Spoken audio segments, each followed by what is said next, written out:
Hola estudiantes, bienvenidos. Iniciamos la segunda guía de biología de grado noveno. Vamos a socializar la guía y revisaremos las actividades propuestas. Bueno estudiantes, continuando con la guía tenemos la temática proteínas. Objetivos: conocer la estructura de las proteínas y sus propiedades. Conocer la estructura y propiedades de los aminoácidos que forman parte de las proteínas. Las proteínas son las moléculas orgánicas más abundantes en las células. Son muy importantes porque realizan diversas funciones en los seres vivos. Dichas funciones son estructurales, como las proteínas que hacen parte, por ejemplo, de las membranas celulares. Transportadoras, por ejemplo, las proteínas encargadas del transporte de gases. Enzimáticas, por ejemplo, las proteínas con actividad catalítica que aceleran las reacciones biológicas. Reguladoras, como ciertas clases de hormonas. De defensa, como los anticuerpos, que son proteínas que ayudan en la defensa contra agentes invasores. Entonces, todas son las funciones que realizan las proteínas dentro de los seres vivos, ¿no? Ahora tenemos estructuras de las proteínas. Todas las proteínas están constituidas fundamentalmente por carbono, hidrógeno, oxígeno y nitrógeno, y varían en su forma, tamaño y funciones biológicas. Algunas presentan azufre para mantener su estructura. Estas moléculas son largas y complejas y su material de base son los 20 aminoácidos. Los aminoácidos son las unidades que constituyen todas las proteínas. De los 150 aminoácidos diferentes que se conocen, solo 20 forman parte de las proteínas presentes en los organismos. De todos los aminoácidos poseen la misma estructura general. Un grupo amino, NH2, que es el que se encuentra aquí en la imagen de color como rosado. Un grupo carboxilo o grupo ácido, COOH, que es el de color verde. Y un grupo carbono alfa, que es el de la figura que está en la figura de color azul, que va unido al resto de la molécula, que en este caso es R, que hace parte de la cadena lateral. Este grupo R puede ser desde un simple hidrógeno hasta una cadena carbonada compleja. O sea, puede ser una cadena carbonada de 5, 10 o 15 carbonos, etc., ¿no? Puede ser muy compleja, o sea, de muchos carbonos. Entonces esta es la estructura general que presentan todos los aminoácidos. Contienen el grupo carbono, el grupo amino, un grupo carboxilo y su cadena lateral, a la cual está ligada, constituida el aminoácido. Cuando los aminoácidos se unen para integrar un dipéptido, forman un enlace llamado enlace peptídico. También se unen para formar oligopéptidos, que son cadenas cortas de péptidos que pueden ser tripéptidos, tetrapéptidos, etc. Cuando el número es superior a 10 aminoácidos, la unión se llama polipéptido. En esta tablita tenemos una variedad de aminoácidos. Los seres vivos construimos una gran variedad casi infinita de proteínas con tan solo 20 aminoácidos. Es decir, a partir de estos 20 aminoácidos, los seres vivos podemos construir una gran variedad casi infinita de proteínas a partir de estos 20, que son la lisina, treonina, alanina, cisteína, arginina, serina, histidina, metionina, ácido glutámico, asparagina, tirosina, glutamina, leucina, aspartato, prolina, valina, isoleucina, triptofano, fenilalanina y glicina. Esos son los 20 aminoácidos que el cuerpo utiliza y sintetiza. Estructuras de una proteína. Los polipéptidos forman las proteínas. Para ser biológicamente activos necesitan tener una configuración tridimensional. Solo cuando adquieren esta estructura espacial definitiva se denomina proteína. Entonces tenemos estos 4 tipos de estructura.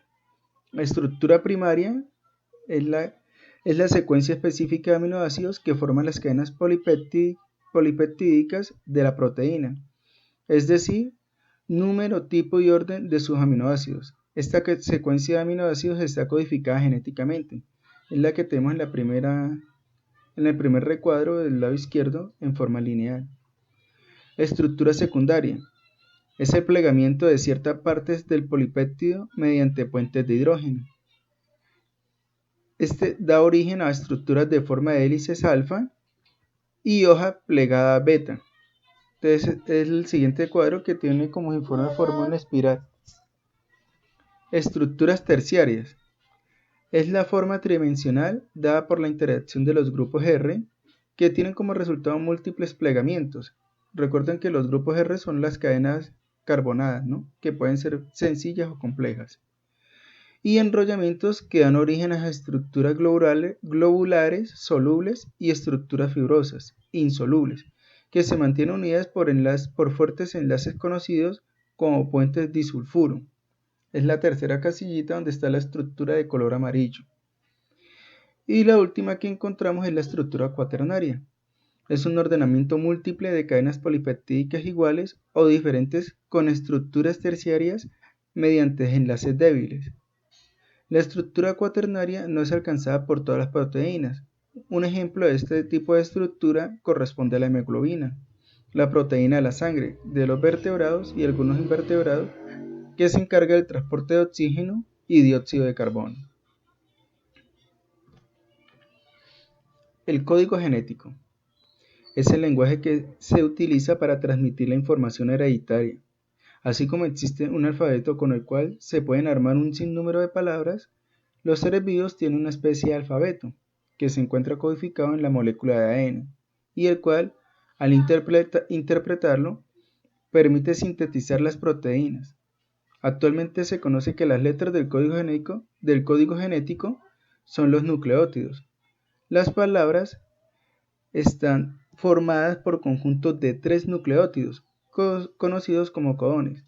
O sea, el conjunto de 3 palabras, de 3 nucleótidos, esto es lo que forman lo que se conoce como codón. Un codón está formado por 3 nucleótidos. Y un conjunto de palabras se traduce en una proteína, en donde cada palabra corresponde a un aminoácido. La existencia de los codones y la correspondencia de estos con los aminoácidos que conforman las proteínas fue demostrada en 1961 por el bioquímico y genetista estadounidense Marshall Nirenberg y por el bioquímico alemán Heinrich Matthey, quienes tradujeron una secuencia de ARN conformada únicamente por uracilo. Al realizar en el laboratorio la síntesis correspondiente, encontraron que se producía una cadena formada solo por fenilalanina, de manera que el codón era uracilo, uracilo, uracilo, codificado para el aminoácido fenilalanina. Estudios posteriores realizados por Nirenberg y Matthey y complementados por otros científicos permitieron establecer que existen 64 codones posibles. De ellos, varios codifican para el mismo aminoácido. Por ejemplo, los codones uracilo-uracilo adenina, y uracilo-uracilo guanina codifican para el aminoácido leucina. Algunos, como el codón uracilo-adenina-adenina, no codifican para ningún aminoácido, sino que marcan el final del proceso de la traducción. O sea, es un codón de parada, que ahí termina la traducción. El codón AUG actúa como una señal de inicio para que comience la traducción y además, a su vez, una vez que este ha comenzado, codifica para el aminoácido metionina. Entonces, el codón adenina uracilo guanina actúa también para dar inicio a la traducción del aminoácido. Y el uracilo adenina adenina es el codón de parada, ¿no? El final de la traducción. Las características del código genético fueron establecidas por Francis Crick y el grupo de colaboradores del biólogo surafricano Sidney Brenner, y estas son: está organizado en tripletes o codones. Cada triplete codifica para un aminoácido. Es degenerado. Esto significa que existen más tripletes que aminoácidos. lo que sugiere que muchos tripletes pueden codificar para un mismo aminoácido. No se sobrelapan. Esto quiere decir que un nucleótido solo pertenece a un triplete, no puede ser parte de otro. Es universal, lo que quiere decir que es el mismo para todos los seres vivos. Es continuo, lo que quiere decir que la lectura del código se hace de forma continua, pues no existen zonas que no puedan ser codificadas. De esta manera se adiciona o hace falta un nucleótido, se altera toda la lectura. Bueno, entonces, ¿esto qué nos quiere decir? Lo que decíamos anteriormente, que está organizado por tripletes o codones, ¿no? Es la unión de 3 nucleótidos, forman un triplete que se conoce como codón. Es degenerado, o sea que quiere decir que cada triplete puede codificar para más aminoácidos. Muchos tripletes codifican para un mismo aminoácido. Por ejemplo, puede haber un aminoácido al cual lo codifican 3 tripletes, 4 tripletes. A eso se refiere este punto de degenerado. Que no se sobrelapan. Esto es lo que nos indica es que un nucleótido solo pertenece a un triplete. Este no puede ser parte de otro, ¿no? Entonces, un nucleótido solo va a pertenecer a un triplete. No como en el punto anterior que es degenerado, o sea, varios tripletes codifican para un aminoácido. Este es lo contrario. Un aminoácido o un nucleótido solo va a pertenecer a un triplete, no va a pertenecer a ninguno más. Es universal, pues que todos los seres vivos tenemos o presentamos esta lectura del código genético. Y es continuo porque en la lectura de una proteína, esto no va a haber ningún espacio que no se pueda codificar. Todo va a ser una lectura que se hace de forma continua, no van a haber vacíos, no van a haber partes que no puedan ser codificadas. En caso de que haya un segmento que no pueda ser codificado, esto quiere decir que le hace falta o se le adicionó de un nucleótido de más. Y esto pues lo que va a dar origen es a una malformación o una deformación en el código genético, lo que va a dar como resultado una mutación en el organismo. Continuemos. En esta imagen podemos ver cómo está organizado el código genético. El código genético se lee en codones o tripletes, como ya lo habíamos mencionado, que son codificados para un aminoácido. En este código es conservado para todas las especies. Hay unos codones o tripletes que codifican una secuencia de parada o stop. Entonces, por ejemplo, miremos acá en el centro del círculo del código están los 4 nucleótidos que hacen parte del código genético, que es la guanina, uracilo, adenina y citosina. Y en el siguiente renglón externo, después del centro, encontramos los mismos 4 nucleótidos que se van a unir a este.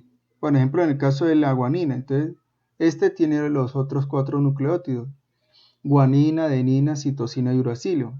Y nos ubicamos nuevamente en la G del segundo renglón y él también presenta 4 nucleótidos. Entonces, él presenta guanina, adenina, citosina y uracilo. Al igual que el segundo nucleótido del segundo renglón, la adenina también presenta guanina, adenina, citosina y uracilo. Y la C también presenta sus 4 nucleótidos, guanina, adenina, citosina y uracilo. Y cuando se hace la lectura del código genético, este se hace del centro hacia afuera.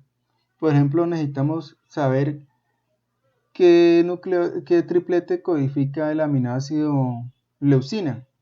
Entonces buscamos la leucina, que se encuentra codificada por el nucleótido principal, que es el uracilo.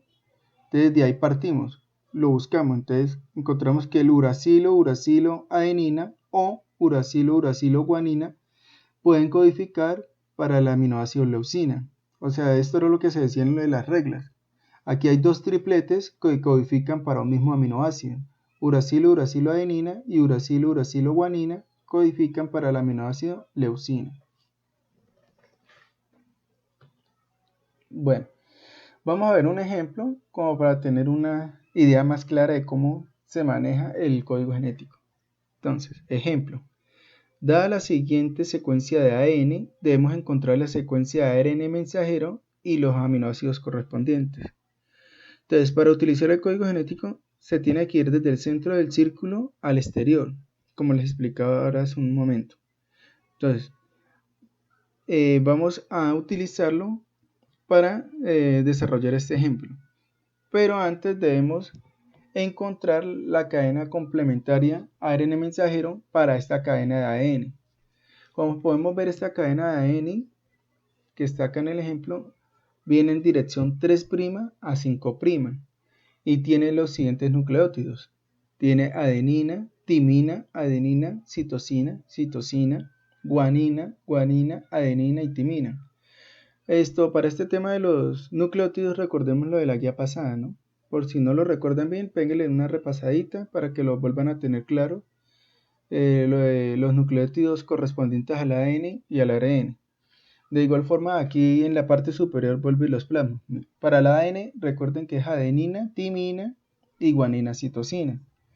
Y para el ARN, la timina es reemplazada por el uracilo. Entonces quedaría adenina, uracilo, guanina, citosina. Entonces vamos a desarrollar la cadena complementaria para el ARN mensajero. Como el ADN va en 3' a 5', entonces estaría en forma opuesta, de 5' a 3'. Listo. Ahora el nucleótido complementario a la adenina, entonces ya vimos que como vamos a hacer la cadena complementaria para un ARN, entonces la timina sería reemplazada por el uracilo. Entonces adenina, uracilo. Timina, adenina, adenina, uracilo, citosina, guanina, citosina, guanina, guanina, citosina, guanina, citosina, adenina, uracilo y timina, adenina. Listo. Aquí ya tenemos la cadena complementaria de ARN mensajero. Ahora vamos a ubicarlos por triplete o codón para determinar el aminoácido que codifican. Entonces el primer triplete sería el uracilo, adenina, uracilo. Aquí en la parte superior izquierda les he puesto nuevamente el código genético para que se guíen de cómo es que vamos a encontrarlo. Entonces, uracilo, adenina, uracilo. Ahí les señalé los 3 nucleótidos del triplete que codifican para el aminoácido tirosina. Y ese es efectivamente pues, el aminoácido correspondiente que vemos hallar. Continuamos con el siguiente triplete. Guanina, guanina, citosina. Lo ubicamos en la tablita del código genético. Guanina, guanina, citosina. Y tenemos que codifica el aminoácido glicina. El siguiente triplete es citosina, uracilo, adenina. Lo ubicamos en la tabla que ya nos apareció, citosina, uracilo, adenina. Y tenemos que codifica para el aminoácido leucina. Bueno estudiantes, es todo por el momento. Revisen la guía con tiempo. Cualquier duda o inquietud me la hacen saber que estaré a disposición para colaborarles. Éxitos y bendiciones.